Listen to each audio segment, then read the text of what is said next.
ఒంటరిగా వెళ్తున్న penguin video clip present చాలా వైరల్ అవుతుంది.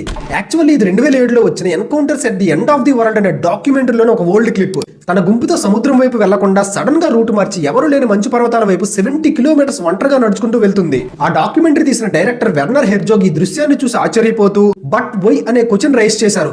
ఆల్మోస్ట్ 20 years తర్వాత ఈ వీడియో ట్రెండ్ అవడానికి మెయిన్ రీజన్స్ చాలా మంది నెటిజన్స్ ఈ పెంగ్విన్ ప్రయాణాన్ని తమ ఓన్ లైఫ్ కి కంపేర్ చేసుకుంటున్నారు. లోకమంతా ఒకవైపు వెళ్తుంటే మనం మాత్రం ఎక్కడికి వెళ్తున్నామో తెలియకుండా ఒంటరిగా పోరాడుతున్నామనే ఫీలింగ్ కి కనెక్ట్ అయిన వాళ్ళు కొంతమంది ఉంటే, నా జీవితం కూడా ఈ పెంగ్విన్ లా ఎటువైపు వెళ్తుందో అని కొంతమంది, ప్రపంచం ఏమనుకున్నా సరే నేను అనుకున్న దారిలో ఒంటరిగానైనా వెళ్తాను అనే మీనింగ్ తో పాజిటివ్ గా కొంతమంది షేర్ చేస్తున్నారు. దీన్ని సైంటిస్టులు ఎలా ఎక్స్ప్లెయిన్ చేస్తున్నారంటే, ఇలా దారి తప్పి పర్వతాల వైపు వెళ్లే పెంగ్విన్లు సాధారణంగా ఆహారం దొరక్క చనిపోతాయని, వాటిని పట్టుకొచ్చి మళ్లీ గుంపులో కలిపినా అవి మళ్లీ పర్వతాల వైపే వెళ్తాయట. దీనిని పెంగ్విన్లలో వచ్చే ఒక రకమైన పిచ్చి లేదా మానసిక పరిస్థితి బాలేకపోవడం అని సైంటిస్టులు ఎక్స్ప్లెయిన్ చేస్తున్నారు.